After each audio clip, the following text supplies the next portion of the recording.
Gambit, of course, tournament hopes hang very much in the balance here for both these teams. Cloud9 is currently in first place, and if they win their next game over Kaboom, they lock that first place. But it is such a scatter from Kaboom as Cloud9 finally picks up kill number 1. Riev's low, Ignite takes him down. Nice. Nice, we got him. Nice. Nice job, guys. Cloud9 standing strong as North America's third seed. Exotic is cutting out of the way, but still actually the damage is there. Fix might be able to fight his way out of there, but he's taking too much. Logic grabbing so many shutdowns, and Kira, he just went straight and pushed Gambit onto the next stage of Worlds. EDG need this for the LPL region to continue their dominance. While Detonation Focus Me, they are trying to do what no LJL team has ever been able to do. On a killing spree, Mako looking to turn it, the double dropping already. Ray off to the side, the triple for iBoy. Their Direwolves are forlorn as EDG takes first place. Licorice and Zeyzal pretty much in a bad spot. Steel a little too far away from the Baron. They stole the Baron! And it's going to be Zeros that's able to steal it. Two-man stun. Oh, still there! Steal! He actually stole it! Kaboom have to be thinking, how did we let it happen again? Nice out! Detonation Focus being taking second seed in Group C.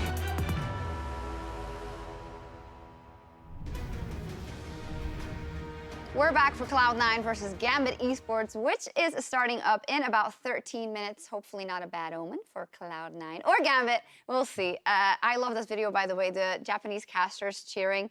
I'm never gonna be tired of that. This is just pure happiness. So far, probably the moment of the tournament. Just Yeah. the sheer elation that came out of them with winning and being able to advance out of the playing stage. I agree. Very lovely Follow to their see. story, and so it's just great to see that. Yeah.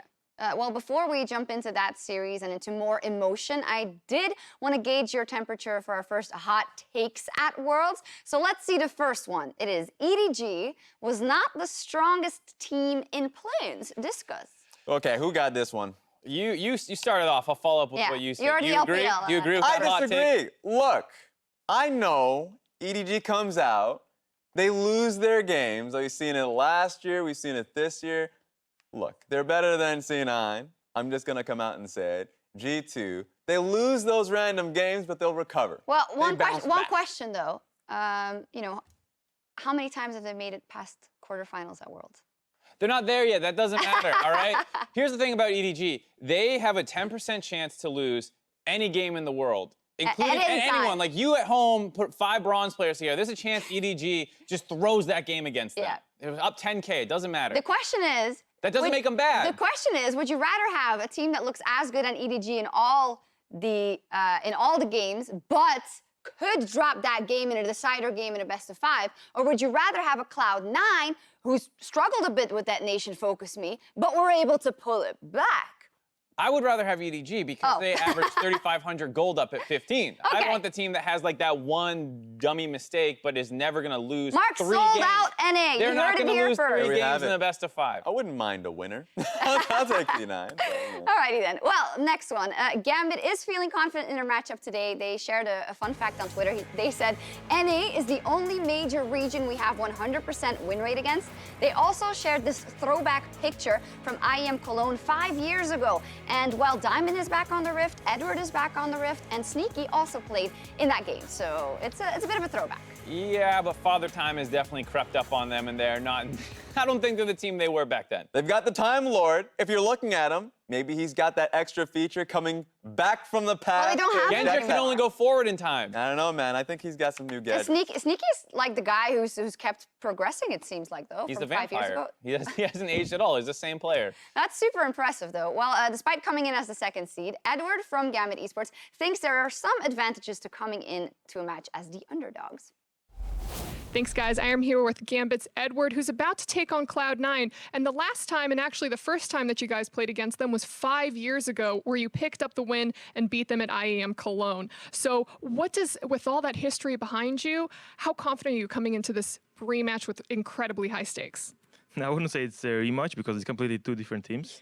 It was completely different, and last time it was kind of easy, even though the Cloud9 was way stronger, but now we're as well way weaker than before as a Gambit. So it's going to be an interesting match for sure. And Cloud9 is probably one of the most well-known teams coming into play-ins, and we know they're incredibly strong, and they went undefeated in their group. So many people see them as the favorites coming into the match, but do you guys see yourselves as the underdogs? I think I'm playing for LCL for 1.5 year already, or 2 years. Since we're a wildcard team, I see myself and my team as underdogs for 2 years already against any team. So I think it's a good mindset, so I'm completely fine with it. Is this a match, or is this the Worlds where you guys can basically disprove that and prove yourselves as a team to be reckoned with? Well, I think this is the best chance for us to actually prove that we're a good team, because last time at the Worlds we weren't ready at all. At MSI we did something. We kind of proved that we're one of the best wildcard teams with Supermassive. So this time we need to prove that we can actually beat good teams. And for today's match, what do you think are really the biggest weaknesses of Cloud9 that you guys can take advantage of? I think the fact that they're NA team. Excuse me? NA, nothing more. All right, well, I think that's it for us here. Edward, thank you so much, and best of luck to you. Back to the desk. There's not really a rebuttal. We are, in fact, an NA team with C9. So you can't be like, no, we're not. We're better than... Factual. I love how, you are correct. Yeah, I love how Emily was like, excuse me. You know, she has to stay like unbiased. But if someone's throwing out shots, hey. I thought he was going to go out with the real. I thought, is he going to say the B word? Is he going to say blabber? Is that what he's going with? No, he's saying NA. I was like, all right. Well, all right. Well, okay. he says they have an advantage. Maybe it's against an A team, but Cloud9 do look stronger. And when it comes to Gambit's performance so far, it isn't quite the M5 level we saw a couple of years ago. He also says, I've now been the underdog for 2 years. Yeah, we're a bit hot and cold on Gambit, I think. It's really hard to think how they will come out here. They haven't looked too sharp up until now. That's been my biggest issue for this squad. It's been who was the best player in the LCL historically is coming out with his weakest tournament, Kira. Yeah. Kira has not been looking good. Has actually been coming out with incredibly standard picks, so that lust that we saw from MSI is gone. He's not coming out with the Karthus, no Anivia. He hasn't doesn't even written have to band anyone it in his anymore. death note yet. There we go. No, and unfortunately, it's Logic who has to pick up most of that slack. And he's been very good, and Sneaky hasn't been lane dominant, so there's a potential there. But so much of bot lane is still kind of dictated by the supports, and Edward has been very, very hot and cold in this tournament. And so if Logic is to reach his full potential and kind of be the X factor that can maybe carry this series, he needs Edward to step up alongside him. Yeah, it seems like an uphill battle because they need both the individual performances and the group or the team performance to step up. I hope they have something up their sleeves because despite ending the week 4-0, Cloud9's, that seemed weird because I was going to go into something positive, but actually the road to the knockout stage for C9 wasn't that clean. I think they went 4-0, so in the end they did exactly what was expected of them. I think we keep hammering on those bumps in the road, Mark, because we just want them to be as well prepared as possible for the best of 5 in groups. Yeah, I mean, everyone is kind of looking at C9 like they're supposed to be the second best North American team, and when they were in play-ins last year, they crushed it and really kind of solidified that idea. Here, not nearly as dominant as we saw last year, and we're super close to losing a game that I think everyone, including C9, honestly felt like Detonation Focus Me should have won. And honestly, people are quick to forget the fact that they have a very young lineup coming into Worlds. And so for them, you know, taking a step forward in what is traversing weird waters for them. First game was messy. Second game, rough. But the fact that they were able to come back to the game plan and really back around these team fights where Sneaky, the veteran for the squad, was able to fire off in these team fights. One of the most impressive players of the team thus far between him and Licorice. Yeah. So I think they're still in a really good spot. Yeah, they're still playing mostly around the rookies, and Reaper has always done a really good job of finding strategies that work for them. We're talking about the Hecarim that they ended up busting out for Licorice in the top lane, the Lissandra here, and I'm sure going into this best of 5, he's done a really good job of seeing what Gambit's playing and finding out picks to set up for his rookies so that they can actually go out there and perform their best. And he'll just give Sneaky Kaisa or whatever is kind of some power pick that they don't need to put too much thought into. Yeah, we'll see what he comes up with going into this first best of 5 knockout. Reaper is hoping preparation indeed will clean up a lot of C9's play. Thanks, guys. I am here with Coach Reaper of Cloud9. Now, when I spoke to you after Cloud9's last game, you said that you were a little unhappy with the team's performance, that it was a little lackluster. So were you able to channel that frustration into your practice for today? Oh, yeah. We prepared a lot of things yesterday, and then most of them was success. So I hopefully today have a better result as a match and as a performance-wise. Yeah. Now, without giving away any strategy or secrets, what would you say was the biggest improvement for the team? Maybe mentality or confidence? I'd like to say both of them, mentality and confidence, and also skill level wise, the players are improved fast as possible. So I have some hope today. You guys have some hope. Well, Blabber did have a pretty good showing for his first time on the global stage here at Worlds, but what would the conditions really be for Svenskeren stepping in? Blabber showed pretty good. Did he? He's a rookie. Cut him some slack. Come on. Yeah, he did. You guys can see Svenskeren today for sure at least one game because Sven need warm up for the group stage 2. So we're gonna use Blabber for the first few games, and then for sure last game is gonna be Svenskeren. Exciting. Well, what do you think about Gambit as a team, as a whole? What are your thoughts coming into the match, and where do you think you guys are really going to come out ahead? Gambit as a team, I think they're really strong. The wildcard team, as we are screamed a lot. I mean, not a lot, like a bit, but they are head resort against us. So it's kind of nervous, but I guess we are fine to go for it. Well, Reaper, thank you, and I wish you the best of luck in that match. That's it for us here. Back to you. Strategy? Reaper, how confident are you that you're just like, yeah, Blabber will play, and then in the third game, if we're up 2-0, Sven's coming in, don't ban Kindred, don't ban Nocturne, Blabber's not going to be there, you don't need to worry. I mean, he is extremely confident. He might as well just say, this is going to be our team comp for game 1 and 2, Gambit. We don't think you have any chance. Woo! Yeah, that was surprising because usually he's relatively tight-lipped. So the fact that like he wasn't here to me is intentional in a sense, where he is intentionally saying what's going to happen because he is actually not that worried. Whereas in NA, you don't get this kind of stuff out of him. All right. Well, in any case, we're only a couple of minutes away from Champ Select, so let me get the win conditions for the underdog, Gambit. Raz, how did they do it? Very quick for me. It's going to be Empower Lodic. He's been the best performing member of the squad. You have to track Blabber for the games that he's going to play. Yeah. So you can get his early vision down because that's how C9 wants to get their action going. And also on top of that, deny the power picks top lane, Aatrox and Urgot, because that we know the Lysandre's going to show up when the Urgot's out there, so you can nullify the lane. For me, I was going to say save the innovation, because I feel like what C9 can do to beat Gambit is a lot of what they've done in their gauntlet run in NA in the playoffs, as well as what we've seen thus far in the play-in stage, group stage, and I don't want them to reveal more strategies or experiment too much more. That was it. I think if they just go out there and play, Sneaky is going to power pick a couple of the strong champions, Varus, Kai'Sa, something like that, and then you'll be saving your counter picks for top and playing up through that mostly, and I think that's fine. You don't need to go with the Aurelia in the mid lane. Play the Galio, the Zilean, whatever supportive mages, Ryze.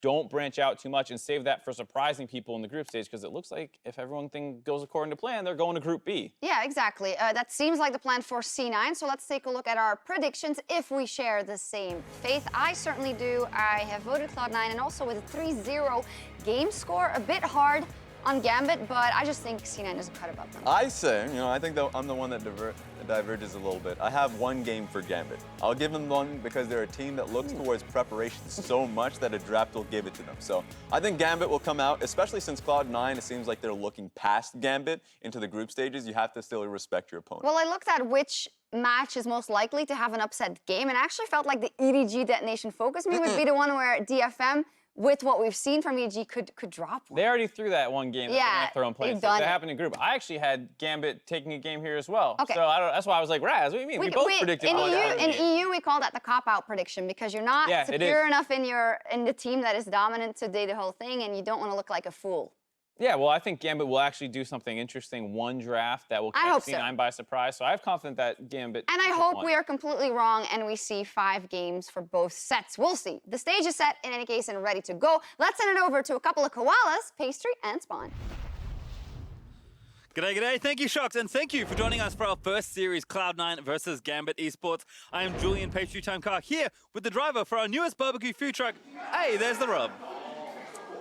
We don't actually technically put rubs on meat in Australia all that much. Most of the time, that's salt, too pepper, much effort. straight on the barbecue, couple of snags and some bread rolls, maybe some dead horse there for it. Of course, that's tomato sauce for those that don't know. But we're coming into a best of 5 here, and I'm just going to echo the sentiment of the desk. Something needs to change here. for this Gambit roster if they are going to be successful, because Cloud9 at the moment just has a far superior early game. Blabber is being active, the bottom lane is being safe, they're scaling up into team fights, and whilst it's taking Cloud9 a little bit of extra time to finish out their game, they are getting there pretty reliably in the end. Certainly are, and we'll see what happens here. If we do have any of those surprises in our first draft, first ban is Sion. Stayhouse has been tank plus plank duty all tournament long, so it makes sense to take that out. Diamond also Talia Gragas only, so they'll ban out that jungler. On the other side, hey, it's the two guys that we want to see banned a little bit more because they have been so prevalent. Aatrox and Urgot both banned on the Gambit side. Yeah, potentially you can go towards something like a Talia here, I was going to say, because it has been Diamond's best champion, hasn't looked as good on the Gragas. So I like the fact that this is the bans that Cloud9s have come out with. I think that that is going to force Stayhouse onto something like the Ornn, potentially something like the Cho'Gath. I don't think you really want to play Gangplank into Licorice, and should give Licorice a lot of freedom to still take a power pick in the top lane. Actually lost his Lissandra as well. That was the last ban from Gambit, and Diamond will have to show us something new because he has only played those two junglers that Cloud9 have banned so far in play-ins. And now all the supports are up, so is Tahm Kench going to be the most valuable here, or do they just go towards something like the Kai'Sa? I like it for Sneaky, he's played it 3 times already. This tournament, his damage numbers are absolutely off the chain. However, it does lend itself to some counter pick in the lane. Something like a Lucian Braum. We've seen Tristana try to be pick up. We've seen a little bit of Thresh coming out of Edwards. It is still a 500 range 80 carry that you can try and pick on, so we'll see whether they're able to get something done. I would like to see Lucian Braum if Logic is going to be playing the Lucian in the matchup. Have to expect as well, has played it once already and has looked pretty good on the champion. We'll see if they can get some sort of traction there in the 2v2. Second pick though for Gambit lining up.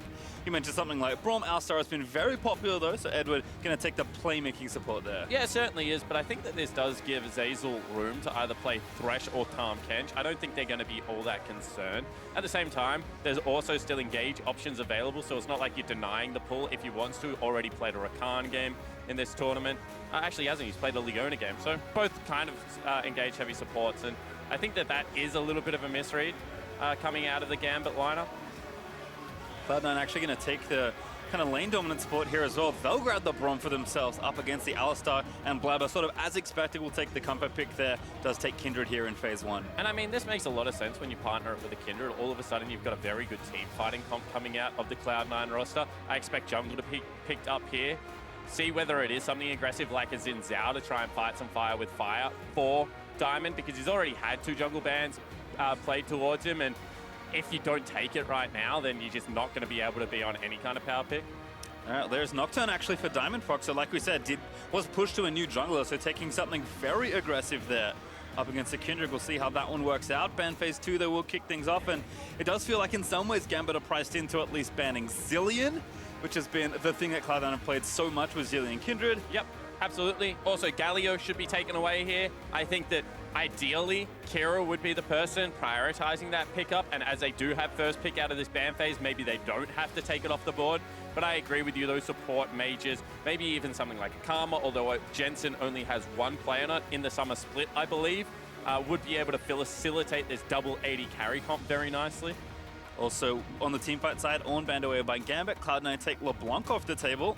So just kind of removing some of the more aggressive and dynamic options there in mid lane. Yeah, because what you don't want to give the Gambit lineup right now is a 1-3-1 comp where Nocturne can attack your support mage. If you are going to play a support mage, as we've mentioned that they should be on the side of Cloud9, then you want to be able to enter into team fights without getting dragged around the map. We've already said that whilst Cloud9's early game has been fine on the top side of the map, there are some weaknesses that you can look to exploit in the inexperienced rookies. And the last thing they really want is Diamond Prox and Kira being able to just drag them everywhere.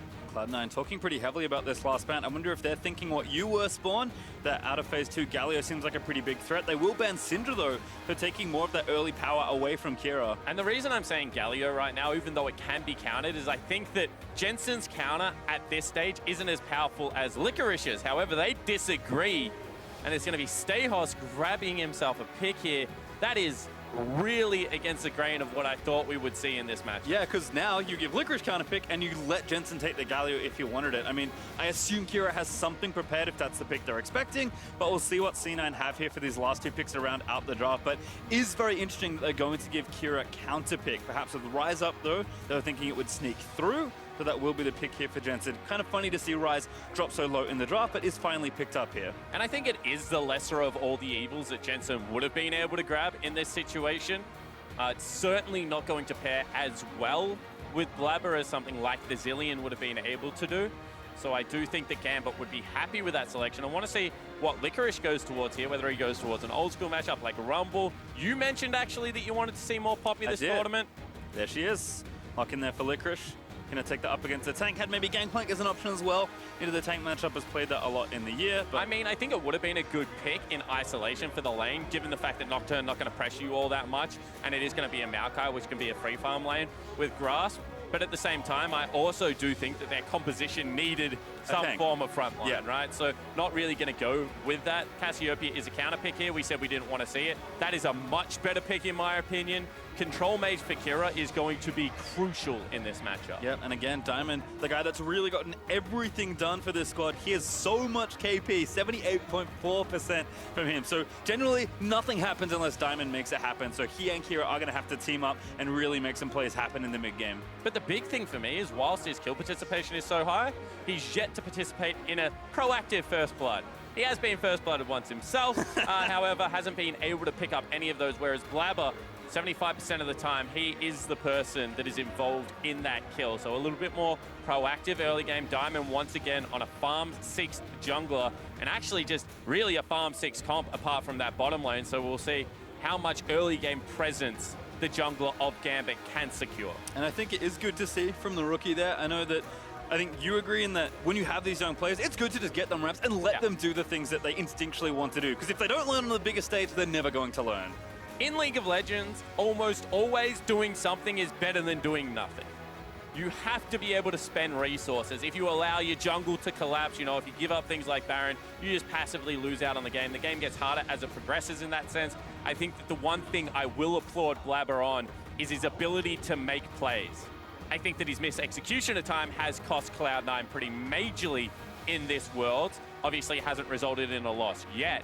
However, I do really think that he has to stay to his style. We've said it all the time. When you go to another team's style, when you don't have the confidence to play within yourself, then it does turn out poorly. Well, we'll see what happens here as we'll load up for game 1 between Gambit and Cloud9. A spot in the main event is on the line. Gambit slowly but surely progressing from their stages from World 2017 to MSI 2018 this year. If they can take down Cloud9, not only would it be a monumental upset for North America, but it would prove that they are again once able and willing to play on the biggest stage. And I think the major thing as we head into game 1 to take away is that we haven't seen relative group strength. So whilst Cloud9 looked challenged but remained undefeated, and Gambit did have a couple of shocking games versus G-Rex and only were able to beat out KLG, we don't know how those teams stack up against each other. So coming into this, you kind of heard Reaper. You have to give a lot of respect. You have to take a little bit of scrim results in, but also know that this is now the main stage. And until you actually, you know, throw down in the early game, you're not really going to know how this game sorts out. In saying that, I do like the proactiveness of Cloud9's top side of the map. I think they can start getting things done. And really, Gambit is going to have to absorb a lot of pressure. And I think also use Lodik and Edward. We'll see if they can get it done on the Lucian Alistar lane, but Zeyzal already fighting Edward there with a Q. Just a little bit of vision traded back and forth here as Edward does try and get the ward slapped down, but no sweeper, so that one will stay up to see the Scuttle Crab. Yeah, and Lodik just playing very passively. Generally, if you have the E on Lucian, you're going to be able to take down that first ward. Obviously not valuing it all that much. Going to be a defensive lane coming out of Zeyzal as well. Cloud9's bottom lane is yet to die in the first 15 minutes of a game. So that is very standard. And Sneaky on the Kai'Sa just wants to get towards those late game team fights. Yeah, you can see C9's duo will be a little late here to the lane as junglers start on the opposite sides of the map. Licorice and Stayhouse will match up in their lane for the first time in game number 1, as Blabber is going to go red to Krugs. We'll see where he wants to path next, as looks like Diamond has actually done the same, but of course the maps are flipped. Yeah, it certainly is, and Nocturne's really lucky in that his AoE clear is great regardless of starting item, whereas Kindred struggles a little bit more on the AoE clears at the beginning of the game, so we'll see how the pathing does work out. Kindred, in saying that, with the solo camps, is going to be able to do them incredibly fast. And I want to see whether Blabber uses any of that early game advantage to try and impact top lane, or whether this does just turn into a farm fest and he tries to counter gank Diamond. Well, here's the first important thing for him. Mark on the left-hand Scuttle Crab here. Blabber will start it off, and that ward placed a little too far right on the Gambit side, so will not see this going down. Blabber even saving his smite just to make sure he got the bounty. Yeah, and not only that, I mean, it's just that as a Nocturne, you don't really want to challenge for Scuttle Crabs early on in the game. So I think that he's done the right thing there. His top lane is being shoved in massively. In fact, you know, Licorice versus Stehos is probably one of the biggest mismatches in this best of 5. Licorice performing very well for the Cloud9 lineup, and I mean, Stehos has struggled so far, I think it's fair to say. Trading back and forth though. As you mentioned, Licorice very far up, pushing this lane. Gonna get the stack moving in towards the Maokai, who is checking for Blabber potentially wrapping around the turret. There's a sapling in there, but we know Blabber's busy on his blue side jungle right now. And Jensen looks like he's just getting a little bit of lane control here versus Kira. Took some trades in the early on that weren't too good, but we've seen a lot of farming in mid lane with a Time Warp Tonic especially, and getting some of that here as well. And that's what I was going to mention, you know, the ability to allow the wave to hit the turret, to reverse off at the right time, something that Jensen has been able to accomplish in this laning phase. Of course, he just wants to farm up for tier, maybe Dark Seal as well at the same time. Should be able to get his recall off once again. Teleport mid laner. We've seen it all before Pastry, but this early game, no fireworks as of yet. Just expect slow and steady play. And I mean, I actually think that that has to suit the Gambit lineup. You know, once they get the Nocturne ultimate, once they have Shockwave available to them, they can make some proactive plays in these lanes. It's a tierless TP there from Jensen actually. Just picked up the Dark Seal and some boots for heading back to lane. Diamond though, quick invade for Vision into the jungle. Does get the Scryer's Bloom, but is now on C9's ward as he goes back for his first recall. So there's two things when you walk in and get Scryer's Bloom that you generally do. You either scout out camps to try and figure out where the jungler is. In this case, wasn't able to spot Blabber, but we probably know that means a recall. The opposite you can do is throw it back towards your jungle. That just means that you're not going to get spotted as you go for camps, which is incredibly important. Just because as a Nocturne, you have very little pressure already. If they know your recall timing, they can just play like this. Yep, you can see Jensen using an early TP to just burn all the mana, force Kira out of the lane. Licorice also barely missed a stunt onto Stehos, but will force him out of the lane now, and likely force TP as he does burn it. Licorice already 10 CS up in that 1v1. Yeah, and that's climbing towards where he wants to be. He's actually up, you know, nearly 18 CS at 15 minutes. Against someone like Stehos, who was already struggling this tournament, will be more. Edward in trouble. Good flash though. Alistar gonna get out of there, but Blabber with the early red smite did go down bot, get some attention. As Licorice also gonna TP back to lane with those Merc Treads now finished, and get the wave pushing back in the right direction as Jensen being very persistent with his Harassir versus Kira. Yeah, Kira needs some help to shove this wave out. Wouldn't be surprised to see if they just bring the Nocturne in and try and Dustbringer this one out. He's potentially even gonna get Dove Pastry time, which means Diamond 100% needs to be around here. Licorice and Fog as well. Kira's like, yeah, I need to go. They think finally spot Licorice, as Stehos probably ping missing, but now Diamond's gonna face check the Poppy. Licorice still chasing, lethal tempo proc for Nocturne. Jensen proxying to force Kira to cancel that recall briefly.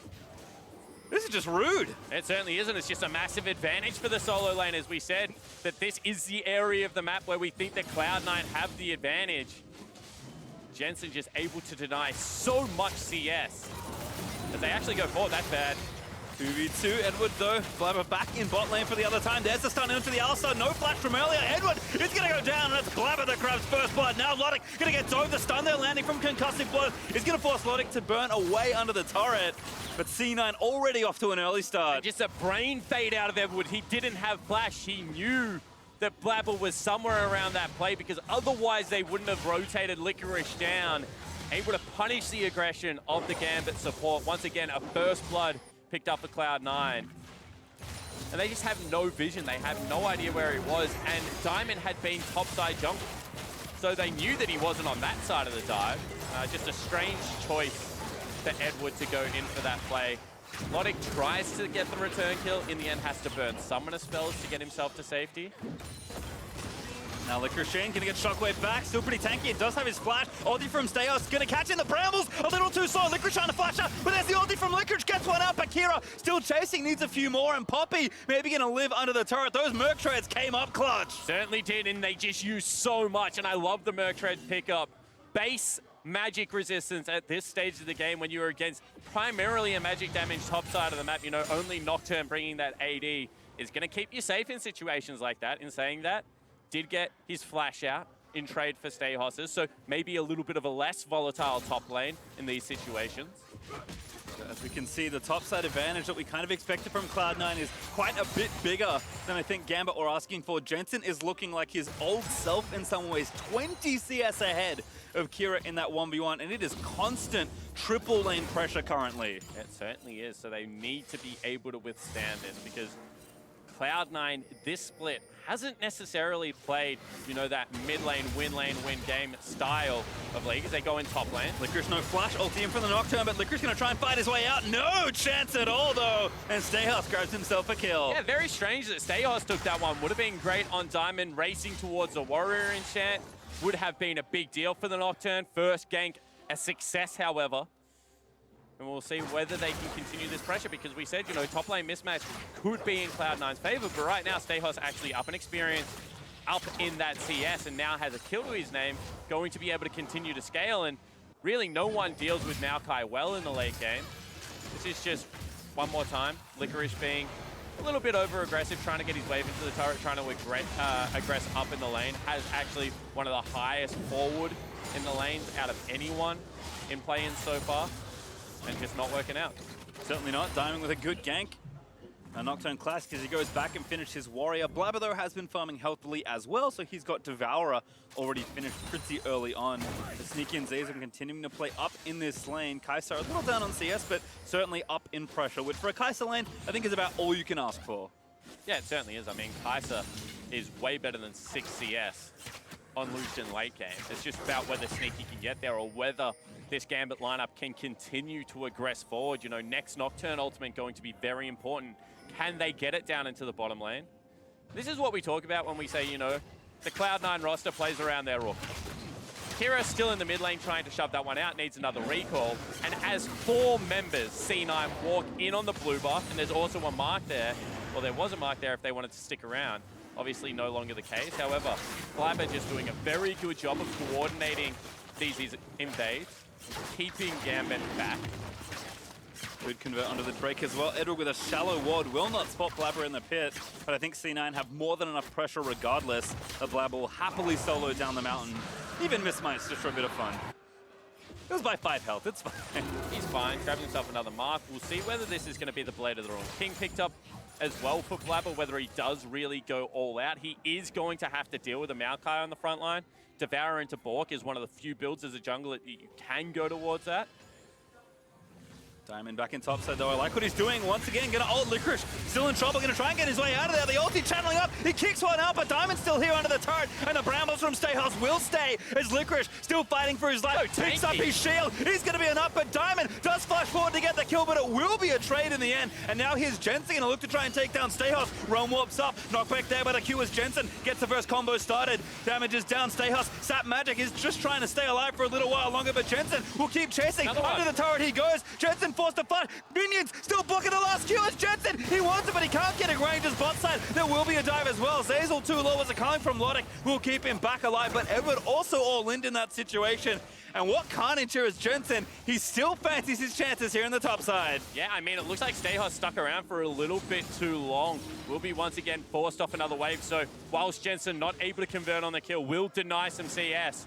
But Kira, really the stay-at-home mid laner right now, bottom lane under siege. Yep, first tower up for grabs here for Cloud9. They will stick around 3 strong, make it 4 as the TP secures that kill. Ult in from Kai'Sa onto Logic. Here's Nocturne, but it's too late. That's Edward already dead. And Logic does get away, but he's forced to burn the flash, and Cloud9 still collect the prize. Yeah, and communication errors coming across from the Gambit lineup. You can see Edward going forward, Logic trying to get out of dodge. Take another look at this top lane dive, and Licorice with that shield that is about to become back available is just so much more tanky. Does a good job of dodging out. Gets rid of Stayhouse, who was tanking up the turret. And this buckler right here that he's able to pick up just keeps him alive for the entirety of the play. Gets the summoner spell out. That's the best trade that you can expect. And Sap Magic is an annoying passive pastry time. Right here, Jensen's like, I've got him. Nope, that's a big heal. Okay, don't worry about it. Next round of spells, I'll have him again. Able to grab a grass proc for himself. The Sap Magic would have been back up and available if Jensen went for the dive. Just Maokai is real frustrating. And I think when people ask me, like, why is Ryze hard to play? That's the thing. Because you're playing Ezreal as a mid laner with all these minions blocking your damage ability. Jensen, unfortunately for him, could not find that last Q, and Stayhouse did play well to stay alive. Still, Cloud9 win big in the bot side of the map, and they've already moved their duo up here to top lane. Sneaky, in fact, is one completed item already through against the lane when he's supposed to be down in pressure. I mean, with the color as well, he's just got everything going in his favor. Not to mention the fact that Stormrazor is such a good first item spike for the Kai'Sa, really does hide a lot of the weakness in the kit. So Sneaky off to a blinder, and what we've seen is if Sneaky gets towards the 2, 3, 4 item mark in this mid to late game, the Cloud9 are able to convert on their team fights. We'll see what Gambit can do to try and play catch up, because down a little over 2,000 gold. And again, definitely down in total pressure. As Jensen and Kira still back at it.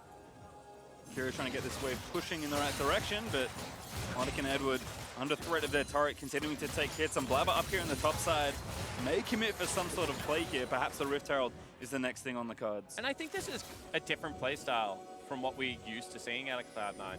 You know, we haven't seen Licorice get any more help. Normally, once he builds his advantage, they do leave him on the island, but they are willing to spend some resources to get him ahead. Obviously, in the tank versus tank matchup, that's not as important, so just allowing him to farm up. On the flip side of the map, they really have given a lot of resources towards Sneaky, you know. 2 kills going into that lane. We'll see whether they can continue that pressure. Blue buff over to Jensen here as Gambit are going to move up to try and take this Rift Herald.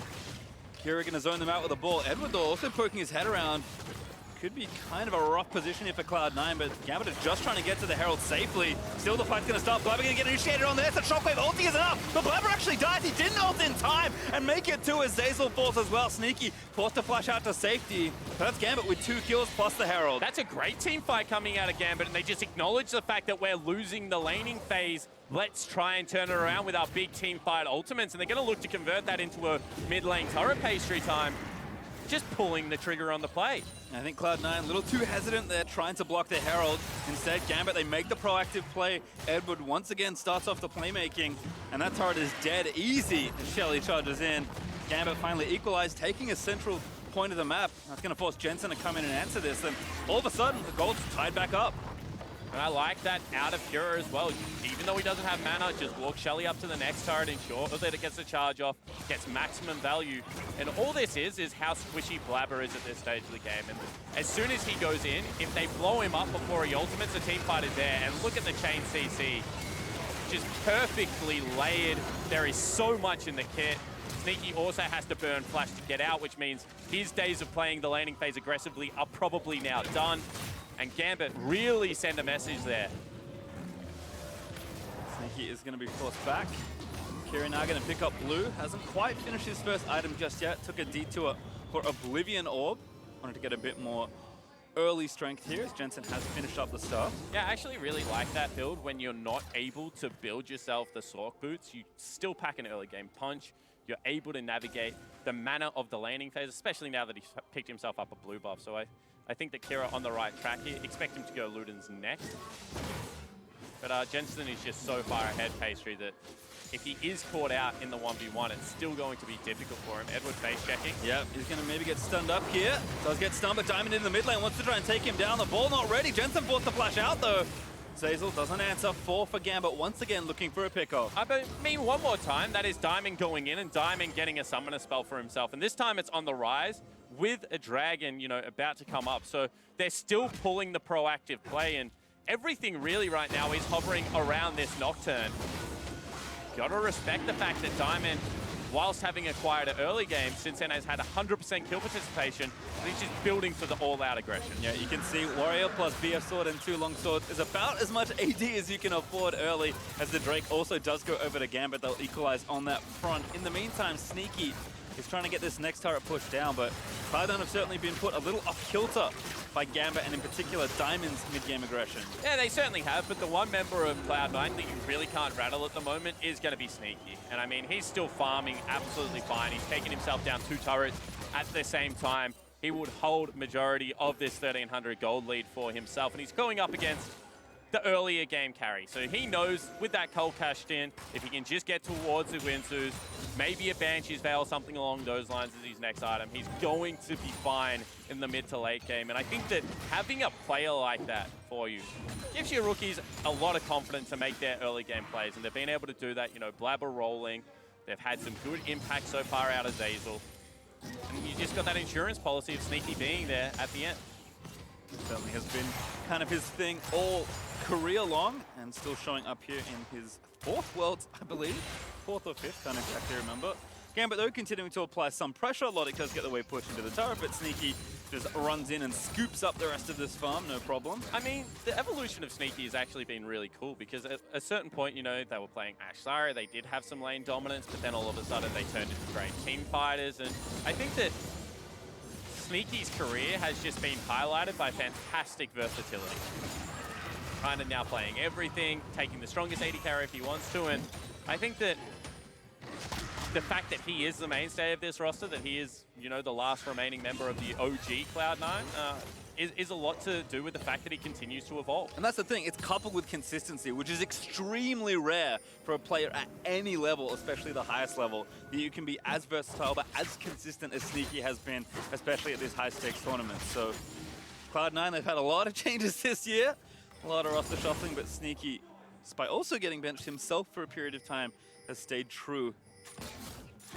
Still looking good here with his 4th Kai'Sa game here at Worlds 2018 as C9 trying to make something happen, but we've certainly started slowing down the pace here in the middle of the game. Yeah, and I think that you do have to worry about Blabber as well as Sneaky having full vision control over the Baron area. It's not spawned yet, still a minute away. However, being able to secure that so early means that they can sneak it if they're able to get Braum into the pit at the same time. Not to mention the fact that if you face check and lose a team fight at this stage of the game, going to be disastrous around that area of the map. So I do appreciate how early they were willing to move in, but that's when, you know, you applaud the veterancy of people like Edward of Diamond to not face check the area, no camps on the top side of the map, just catch waves. And once again, this is a press R composition they've put together. Maybe some fight in the mid lane. Ooh, proactive play looking for Kira. There's Zeyzal with a flash Q. He will miss, but the exhaust will land. Now going to get tied up as Diamond going to try and come in, but under the turret, Blabber picks up an easy one. And for the first time in this game, Diamond's ulti is not impactful. Yeah, you could see that Diamond wanted to re-engage it. They actually used Stayhos's teleport as well, but not able to get there in time. Just a fantastic call to rotate everyone in. Even with the skill shot missing, they still have enough to pick up the kill. Cloud9 now can continue to try and siege down. 20 minutes into the game, as those picks start getting later and later, they become more and more impactful. Still not able to crack Gambit, and Gambit still within 2,000 gold. Yeah, certainly holding up. Keeping mid out of very important. Cloud9, I think just taking their recalls came a little too early perhaps to force something too hard. And now with Gambit back out on the map, they'll finally get themselves around the Baron area for the next time in this game and try and scoop out some of the vision. But again, going back, items are being picked up. Jensen Seraph has transformed, has Oblivion Orb to join his cooldown boots, and Blabber finished that Black Cleaver. We're kind of just waiting for Sneaky's Ginsus to be the first thing that maybe prompts the next bit of action from Cloud9. And Logic once again going for the Essence Reaver. Really does seem to favor this item build. And in a composition where multiple members can get access through the backline, you know, all of a sudden Licorice can take a Rise Portal. You have Sneaky that is able to get in there as well with the ultimate. You would think maybe a little bit more tank factor coming out of that Black Cleaver would be useful, but staying true to the build. At the same time, I think both of these tanks are going to really struggle to peel for their compositions. You know, you got Knockdown Ultimate, Jensen in trouble. Good flash by both, but they're already collapsing onto Jensen. Licorice trying to peel them off. A good stopwatch. He's going to buy enough time. Ulti though from Kira. Blabber with a great last second ulti though. As Gambit continue to try and dive Diamond. He wants it. He will get it. And now pops his own watches.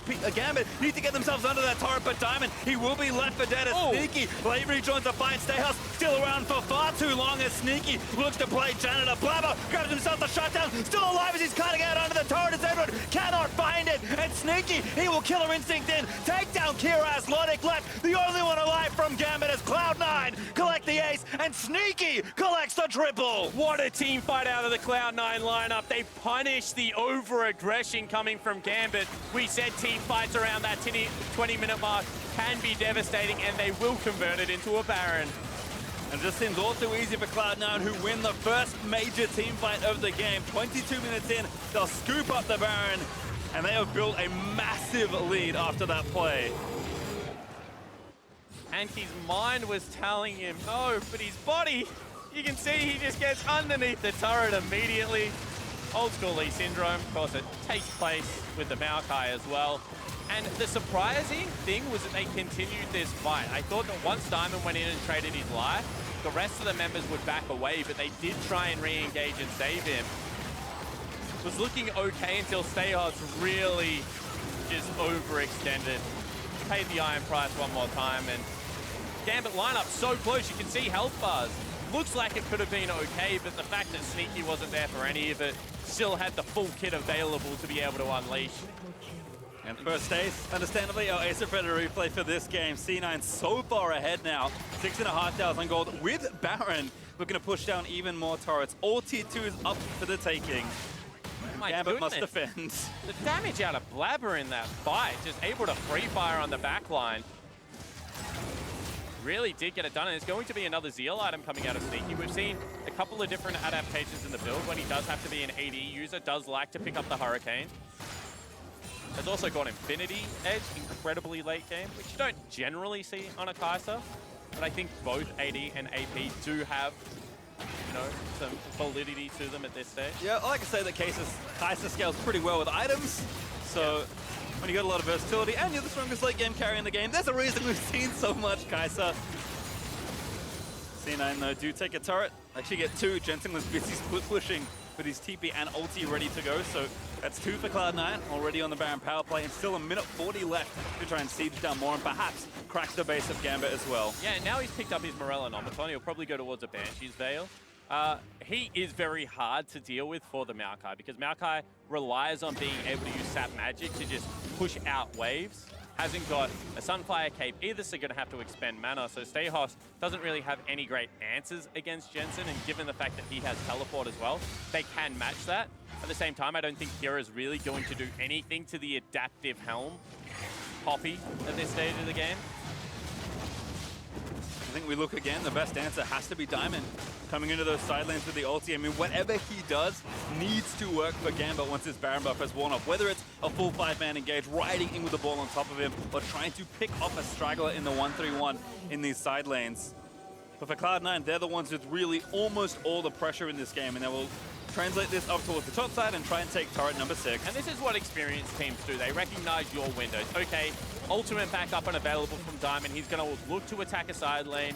Probably still can't take down Licorice given the fact that Jensen's ultimate can come in. So they just group Jensen. They say, we don't need to go towards a 1-3-1. That is the one avenue back in the game. Instead, let's group up. Let's try and break the base. That is a great Poppy ultimate to do that. Yep, Blabber even tagging Diamond procs. They're going to look to try and take him down. He's got the GA, but his health will fall down low enough. The Shockwave, just a bit defensive there from Kira, and not enough to even grab a cooldown. Here's Stayhos now. The Brambles are out, but C9, they've already grabbed the inhibitor. And that is every ultimate use, really, apart from the culling, to be able to get them anywhere, and they take the creep wave across pastry time. This is going to be the base broken in the second area. Yep, mid inhibitor is going to fall down as well, and just enough time. 1 second left on the Baron or thereabouts, and Cloud9 grab almost everything. 10,000 gold ahead now, and maybe even thinking about the bot side.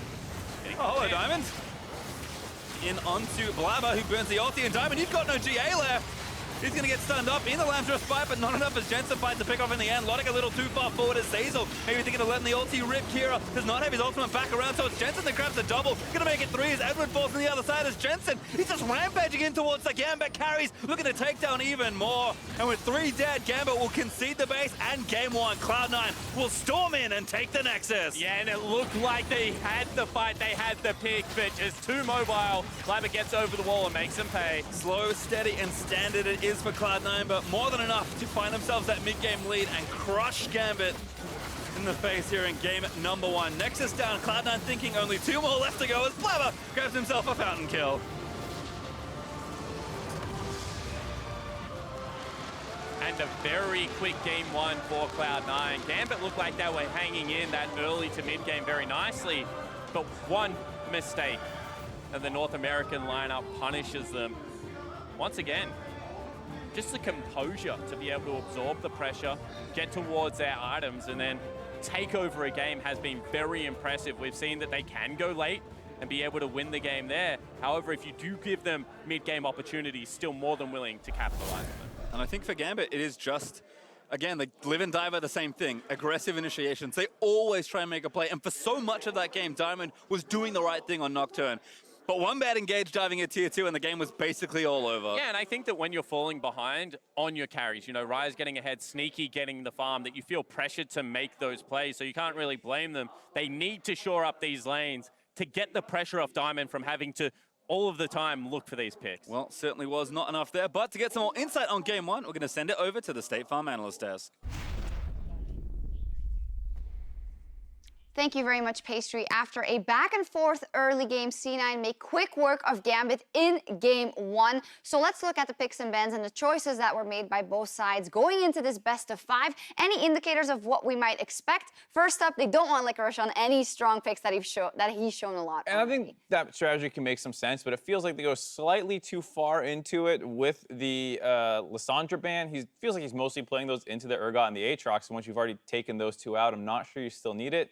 It gives Kai'Sa over, which feels like it kind of worked into their strategy because they took Lucian Alistar into it and felt like they wanted to kill it. So maybe they were like, we know he will first pick this, so let's leave it up. But I don't think that paid off. No. Yeah, so that was my major point, was the bans coming through was expected for the 2, as you already mentioned. The Nocturne was an interesting pick that we wanted to see, something that can dive a little bit deeper.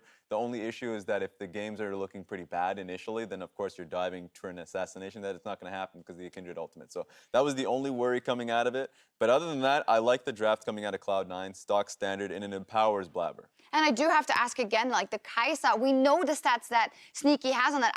It's just one of those things that you don't leave up. Even if you think you have an answer, I just can't see it. I agree. Like, I see what they were thinking, but I don't like it either. Don't do it. It's just all he's played, basically, and every time he pops off on it and like, oh, well, you know, it happened again. There we go. Yeah, and it happened in this game as well. But if we look at the beats of this game, let's start with the early game. Now, we're going to look at the mid lane matchup, which was probably slightly favored for Kira. He's a guy that we put a bullseye on that wasn't performing too well, and you guys wanted to look at this matchup and see what it could spell out for the rest of the best of 5. So the first 4 minutes for Kira was actually pretty upsetting because he knew he was going up against a teleport user. He was actually at his tower for quite a bit of it. He was using his mana quite a lot as well.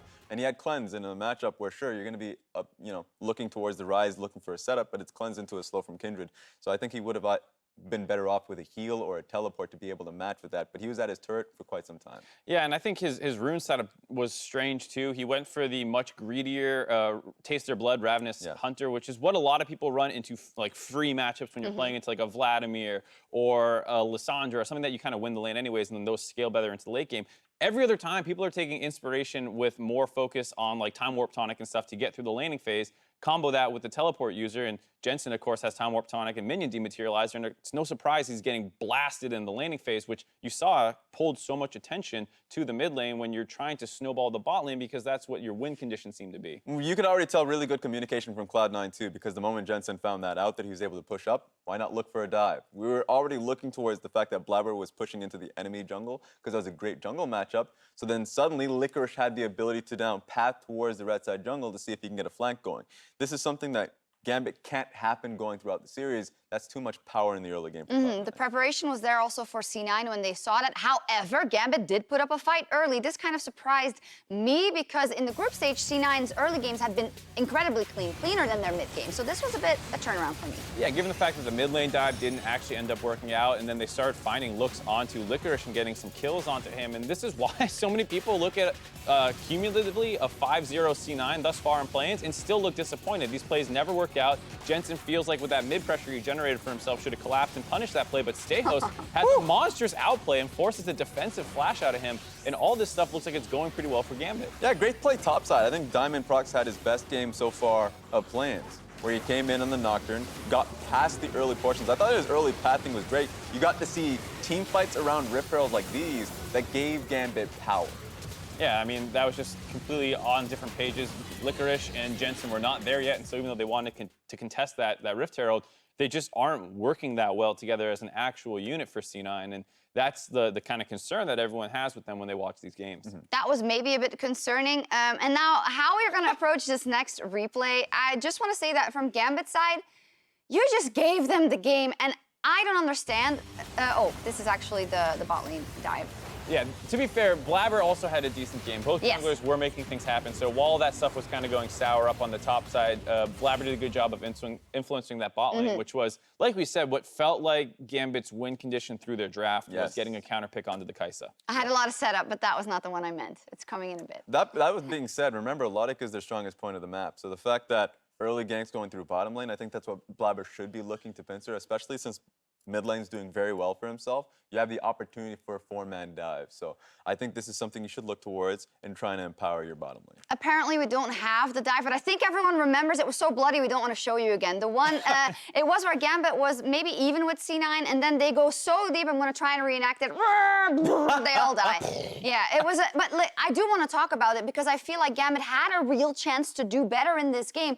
And you could say, oh, not experienced, but we have some players on that team that should know better. Yeah, clear communication. Are you looking for a pick? Are you looking for a larger team fight? Because that actually drastically changes when you throw out the Orianna ult, if you want to let it sit for a while. So there are clear miscommunication on what they wanted to be able to achieve, and that turns into a Baron for Cloud9. So that's one of the larger mistakes from them. Yeah, and to be fair, you know, that's where C9 won the game. It was super close up until that point, and there was, I think, an interview with Sneaky where he was saying it feels like we've kind of forgot how to play the game and generate our own advantages. This was a game-winning play by Gambit for C9. Like, they handed the game to C9 with that kind of dive where they get the ace and the Baron. Well, right on the after. upside, C9 said thank you very much, and they didn't waste any time. They went straight for the Baron, they finished the game, so I think they can be happy when they look back on that game overall. And Blabber can be very happy. He is the MasterCard player of the game for Game 1. We see this rookie really evolving from game to game. I think he had a good showing and was maybe not that trigger happy in this game specifically. Yeah, I think that he went into a game where he didn't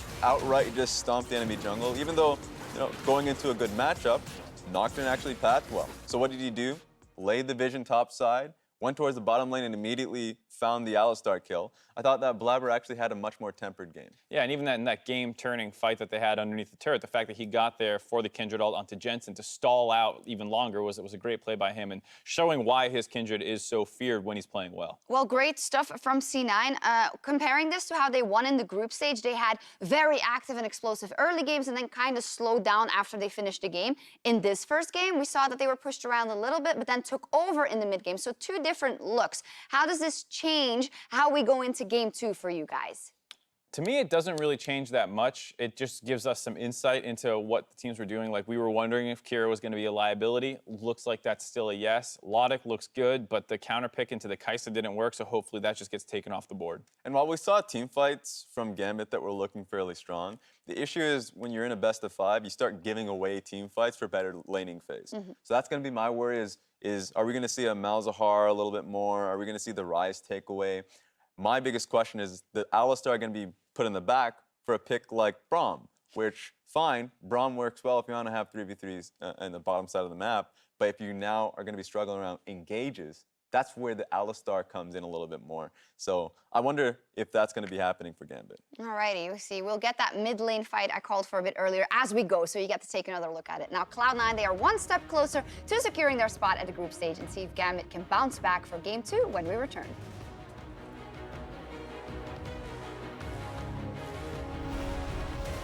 For today's match, what do you think are really the biggest weaknesses of Cloud9 that you guys can take advantage of? The fact that they NA team.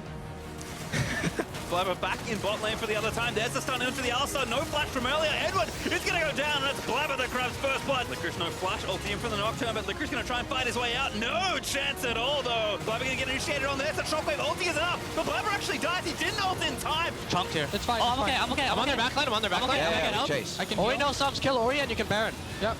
I'm gonna heal, Blabber. Let me heal. Yeah. Let me heal. Let's go Baron. Let's go Baron. After we kill this guy. Yeah. I'm looking for a flashy. Do you have him? Nice. Let's go Baron. Kira does not have his ultimate back around, so it's Jensen that grabs the double. Gonna make it 3 as Edward falls on the other side as Jensen. He's just rampaging in towards the Gambit carries, looking to take down even more. And with 3 dead, Gambit will concede the base and Game 1. Cloud9 will storm in and take the Nexus. NA, nothing more.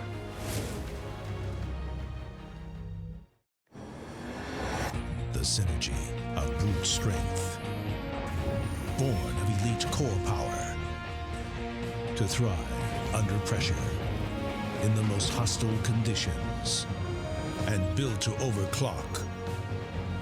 Prepare for combat. Go forth and conquer.